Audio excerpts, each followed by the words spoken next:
DPRA, DPC dan jenjang tertinggi lainnya, kita sama-sama tetap solid, tetap dalam mengemban dakwah amanah ini untuk lebih semangat lagi.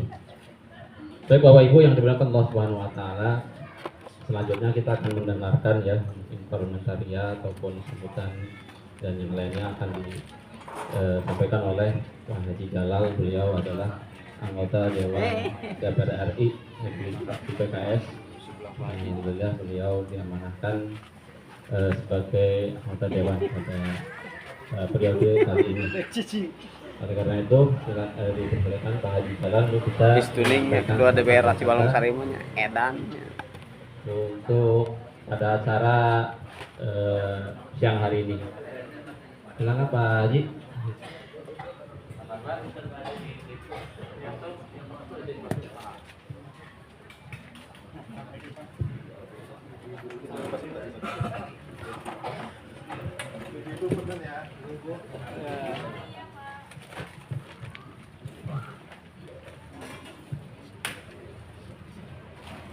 Bismillahirrahmanirrahim. Assalamualaikum warahmatullahi wabarakatuh. Waalaikumsalam warahmatullahi wabarakatuh. Alhamdulillahirabbil alamin alladzi arsala rasulahu bil huda wa dinil haq liyudhhirahu 'ala dini kullihi wa kafa billahi shahida.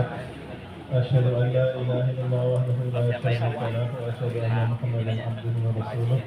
Allahumma shalli ala sayyidina Muhammad wa ala ali Muhammad. Apa nih gantung, Pak?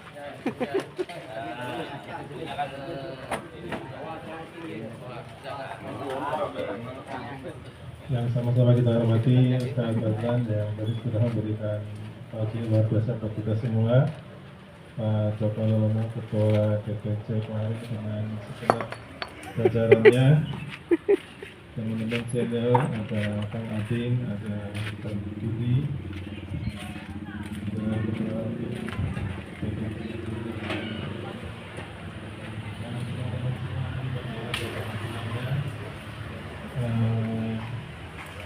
semua DPC udah syukuran ya?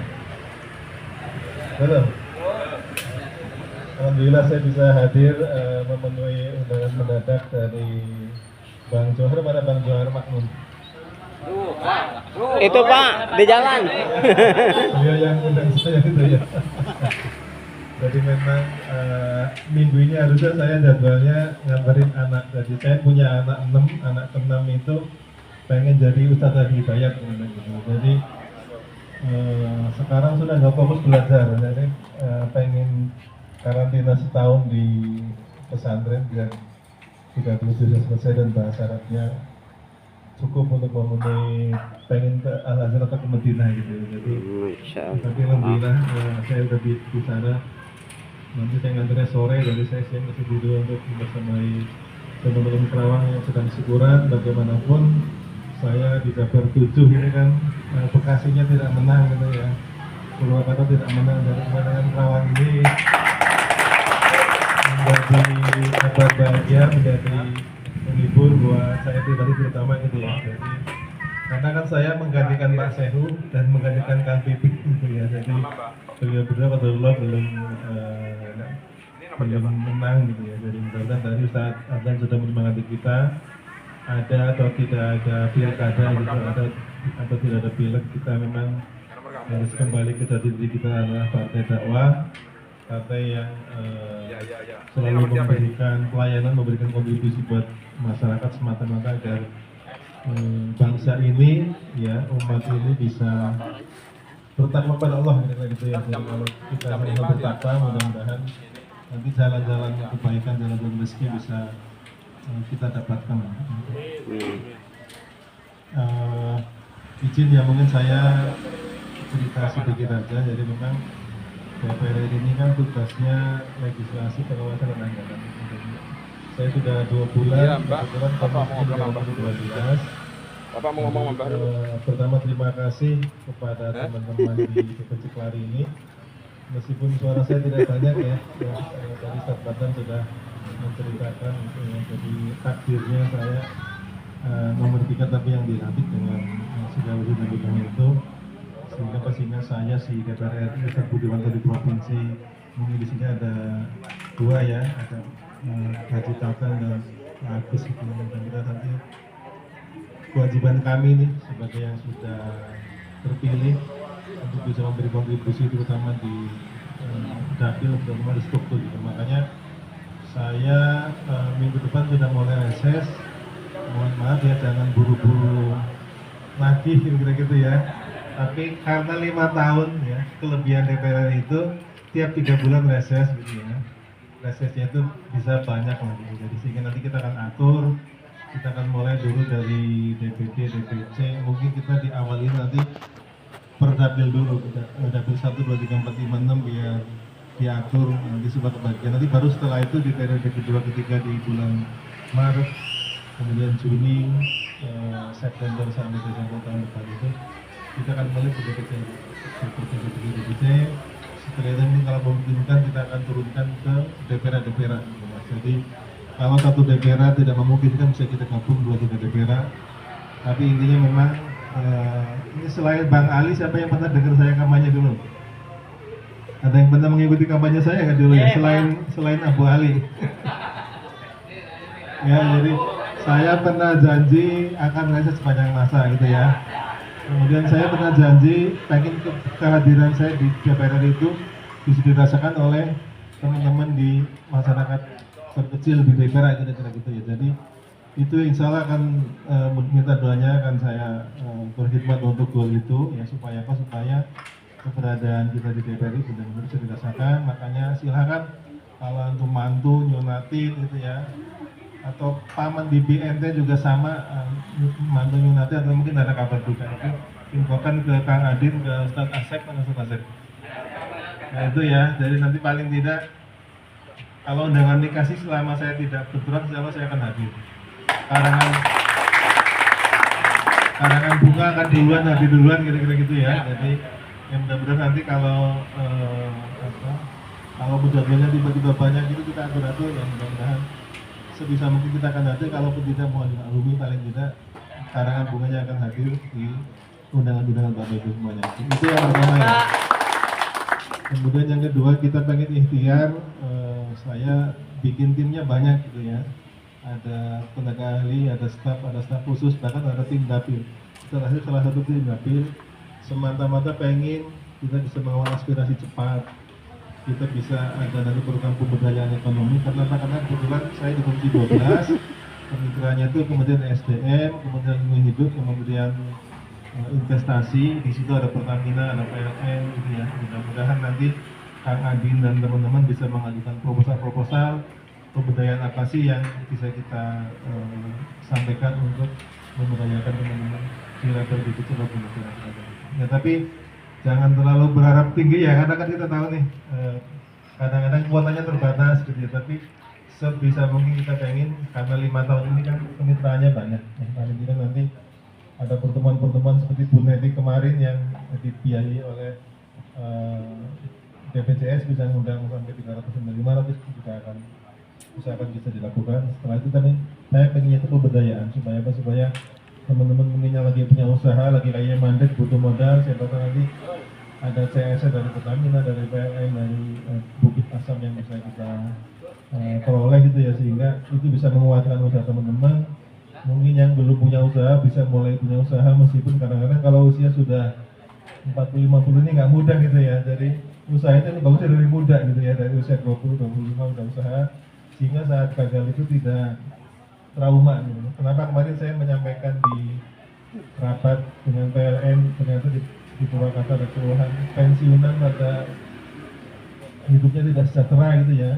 Apa bayangkan yang pensiunan PLN aja tidak semuanya sejahtera gitu, apalagi kita yang tidak semuanya terserap di industri. Jadi makanya ini Pak Aib menang, kita mudah-mudahan dengan Pak Mas Nani nanti paling tidak kita akan teman-teman DPRD Kabupaten coba dengan struktur kabupaten akan mendorong siapa tahu beliau dengan dinas jajarannya bisa coba orang-orang Kerawang kita asli yang mungkin anak-anak kita yang belum pada punya pekerjaan bisa ngasih prioritas gitu, sehingga dinas tenaga kerja, dinas perindustrian bisa kolaborasi agar anak-anak Purwakarta, Kerawang gitu ya, paling tidak ada prioritas buat di industri Kerawang sehingga kita berharap itu. Jadi kemarin ini kan programnya Pak Sehu, Pak Ilham, kemudian di Bekasi ada Denmark sama Pak Sehu itu salah satunya. Ya.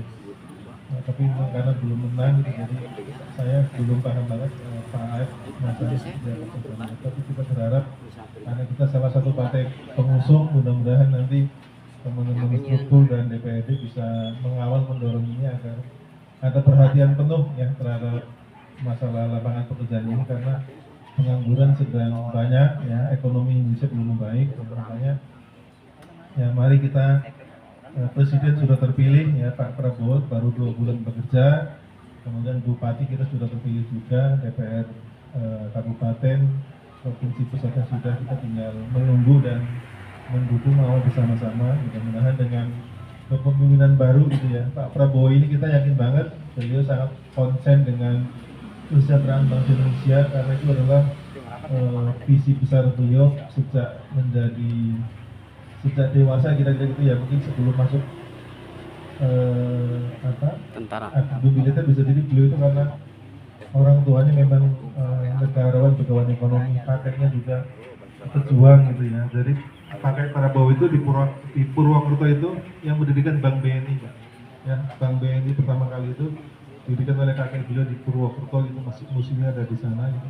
Jadi karena pejuang memang ada di beliau, kita berharap benar-benar apa yang disampaikan beliau di gedung MPR RI saat pelantikan itu benar-benar menjadi panduan beliau menjadi presiden, sehingga fokus utamanya adalah bukan istilahnya memberi fasilitas kekayaan buat para pejabatnya, tapi benar-benar rakyatnya yang harus menjadi perhatian. Ingat pidatonya nggak Pak semuanya nih, waktu Pak Prabowo dilantik? Ya, beliau pengen banget kekayaan alam Indonesia itu digunakan sebesar-besarnya untuk kemakmuran masyarakat ya. Jadi memang itu tinggal kita kawal bersama-sama. Memang bangsa kita PR-nya banyak ini, ekonomi lagi sulit ya, ekonomi lagi tidak bergairah kalau istilah orang bisnis mah gitu ya. Kemudian masyarakat di waktu yang sama kena judul, kena pinjol gitu ya, sudah bertubi-tubi, beban ekonomi tidak mudah untuk buat Pak yang bekerja di perusahaan di pabrik mungkin masih bertahan, tapi sektor informal para UKM ini sangat tidak mudah, makanya butuh tim ekonomi yang kuat, yang gerak cepat gitu, yang mudah-mudahan nanti dalam 3-6 bulan ke depan bisa banyak hal kebaikan yang bisa kita lihat. Masalahnya dari Indonesia ini keuangannya lagi tidak mudah ya, utangnya banyak, duitnya tidak banyak. Nanti Presiden punya solusi cepat untuk pemulihan ekonomi. Kalau ekonomi udah pulih, lapangan pekerjaan mulai bergiat, mudah-mudahan apa yang kita harapkan 5, 10 sampai 2045 Indonesia yang makmur itu bukan sebuah impian belaka. Kita berharap menjadi goal kita bersama, baik Presiden dengan para menteri maupun kita masyarakat di bawah itu.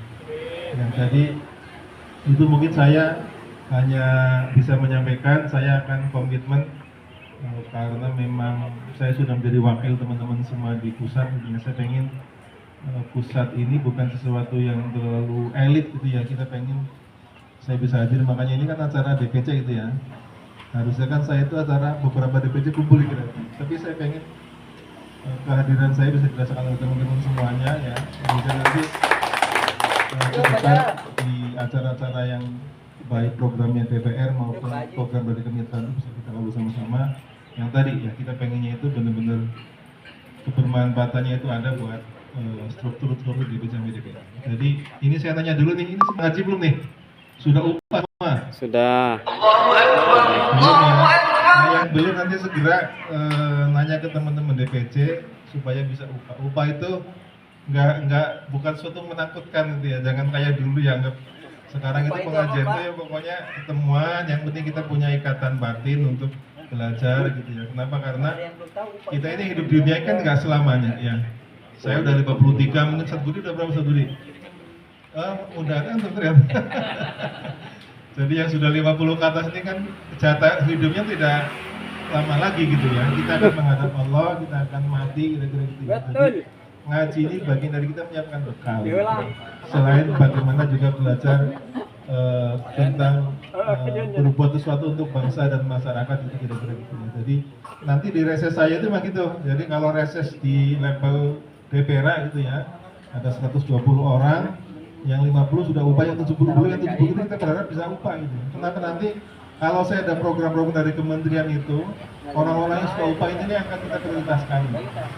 Kan sudah menjadi ini, kan sudah menjadi kader gitu-gitu. Ya, jadi ini akan kita dorong ya sehingga ini kan gini, tantangan 2029 ini kan berat banget. Bapak Ibu sudah tahu semua lah, kemarin pileg gimana beratnya, kemarin pilkada gimana beratnya. Kita itu nggak punya banyak uang gitu, jadi kalau kita tidak mengajak masyarakat untuk ngaji untuk upah itu, makin berat kita mencari suara, mencari kemenangan. Sementara bayangkan, kalau di DPR itu punya 700 dewan, punya 100 sekarang kita DPR 53 nih. Kalau kita punya 100, itu ada 700 orang yang dikaryakan, Pak. Satu dewan itu punya tim yang dibayar oleh negara itu sampai 7 gitu. Ada tenaga ahli, ada hakim. Ya, jadi baru yang melekat kecil gitu aja sudah 7 kali lipat yang bisa digaji, meskipun syaratnya tidak mudah ya, harus S2 dan ini apa intinya, kalau dewannya makin banyak sebetulnya banyak kemaslahatan bisa kita perjuangan, bisa kita bawa.